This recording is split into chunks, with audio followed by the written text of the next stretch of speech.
I believe a lot of people must have seen this movie by now. Hijack 93 is actually a Nollywood movie that is based on Nigerian history. Shockingly, this particular historical event is rarely taught in Nigerian history. I, for one, and many other Nigerians haven't heard about this story, if not for recent. Personally, I've heard it for a couple of years ago, and I've watched a lot of documentary and interview about this particular incident. So I have good knowledge about this incident. The title of the movie again is Hijack 93, and the subtitle there is The Madmen and the Aircraft. The MAD actually is an acronym for the movement of the actualization of democracy. So that is the meaning of MAD and the aircraft.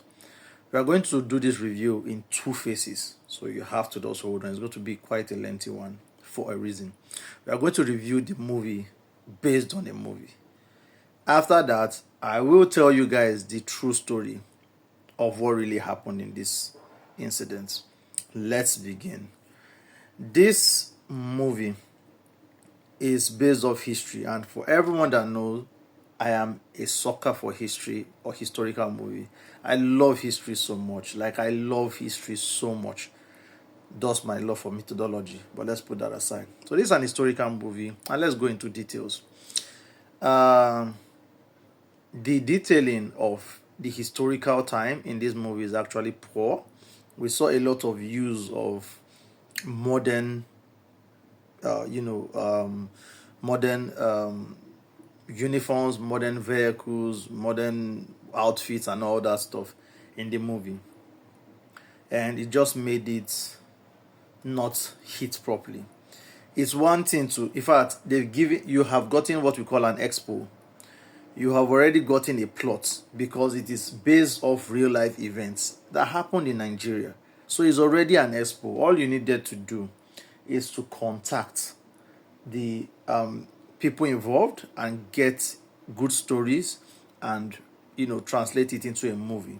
So the plot of the movie, the storytelling, or the plot rather, is already there. All you need to do is to execute based off the information you get from the people that experienced this. And I think the four people involved are actually still alive, so that is also a very easy source of information. But again, the detailing in this movie is so off, and you will see why. Now, moving on. We had the military, we had two militaries involved, and apparently, again, the detailing, the uniforms they were wearing were recent uniforms from the Nigerian army. Both supposed countries were just wearing different uniforms in the Nigerian army, so it didn't even sync properly. Also, we had some some small details that clicked. I mean, the logo of the Nigerian Airways was actually the flying elephant, which makes a lot of points, and also the color branding of the aircraft was beautiful. I think it was an Airbus A330 which had an upper deck and all of that, but whatever, that was a very good detail that passed in. That said, again, I don't like hitting so much on your movies that are either off history or off real life events, because you're supposed to hit the point. However, there's no even need to spend our time talking about this movie. Let's just move in directly into the real life occurrence of this whole thing. Then when you watch it, you get to understand if it was a hit or if it was a miss. Again, I said it's easy. You've gotten the plot, just execute. Now let's get to it. The whole thing started from a hotel where a guy met one of the four men, and the plan started. The payout or whatever they got to execute the plan was actually just 10,000 naira. This is based off. This is the real information from one of the perpetrators, of one of the hijackers, the former hijackers. So it was 10,000 naira. So again, the guy, he clearly stated that money was not their motivation. It was actually actualization of a stolen mandate, which was actually the 1993 election that they believed was rigged, and another person was announced as against who they thought was supposed to win the election, which was MK Abiola. And they set this plan up, and it was impromptu. There was no long-term plan. It was actually an impromptu event. And the movie is telling you that they had the what they call it, the support, of an air hostess, which was the person that helped them bring in stuffs and all of that. But no, according to the details, it was clearly stated that they actually just beat security. And again, you should know, if you study history enough and watch historical movies, airline security was, so it wasn't what you see now. It was very simple. I mean, bringing fluids on your plane is not a big deal. You're just working with your fluid. There was minimal search. It was just another means of transportation. But now you can see, before you can even take a fluid, they have to check. They have to, so many, you have to, the liters of fluid has to be known and all that stuff. But then it was just simple, and that was why you saw they were quite easily able to carry fuel, on board. Then the weapon they used was actually a toy weapon. It was actually a toy pistol. So based off what you saw in the movie that they shot and all of that, was basically just Nollywood being Nollywood. There was no killing of anybody on flight. Nobody was shot actually from the hijackers. It was actually a toy pistol, and that was one part. Then the flight continued, and the hijacking didn't just start when the flight, when they went en route, right? When they just went airborne. No, it was about 13 minutes to land time that they kicked off the operation, as against what the movie portrayed. Like, they just flew, after a couple of minutes, they just started the whole thing. No, they were actually about to land when it started. And they made plans to land in Germany, just like the movie said, and it didn't work. One of the major places they wanted to land also was going to be in Ghana. But they said the Nigerian airline were owing them landing fee, so they wouldn't allow the Nigerian aircraft land in Ghana, and that is when they had to go to Niger.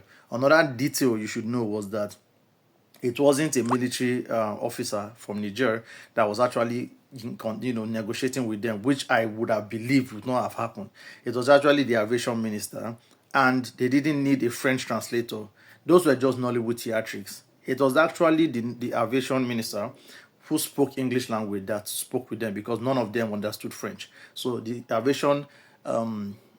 aviation minister actually contacted them and spoke in French, and they had a lot of negotiations and all of that. How they hijacked the plane was simple. They actually went into the cockpit and tear gassed. Get the point? They tear gassed the pilots. It wasn't all what you saw. It was actually tear gas, and they pointed the toy pistol at them, and they were able to get control of the plane. It's as simple as that. Not all the whole drama you saw. No. Then when they passed the message to the crew or the passengers on board that the plane had been hijacked, they started wetting the whole plane with petrol, and they decided that they told them that they were going to burn the plane. So that was a good one. Then what detail to know? How the issue was resolved? So it took about 72 hours, and they were negotiating terms and all of that, when the then president Sani Abacha actually threatened that he was going to storm the place with military troops and come to take over. And I mean, that was foreign soil. So the Nigerians said, no, that can't happen, and they decided to attack. Meanwhile, these guys already decided that they were not going to kill anybody. They just wanted to make their plan known to the world. So they decided to release some hostages and keep some for negotiation. So the belief was that the released hostages actually made it known to whoever that it was actually a toy weapon they had. So that motivated the Nigerians to actually storm an attack. And where they stormed the attack was they sent food, and the people or the waiters and waitresses that were supposed to serve the food were actually military guys that were disguised as waiters, and that was how they were able to storm into the plane and actually take over the plane. That was how it all happened, and they were released actually in 2001, which was about 17 years thereabout after they were detained and reprimanded in Niger. So that is actually what happened. So when you watch the movie, look into these details. I didn't even make mention of so many, but look into these few details I've put for you, then compare it and see if they did a good job on this movie. As far as I'm concerned, this movie is actually maybe 3 out of 10, to be honest. The storyline, yes, it's a storyline that would have passed, but you just need to put in effort to be able to drive it properly so that people could get hooked. Many people might not remember the movie because of the movie, but just because of the name that something happened like this in 1993. With that, let's move to the next review.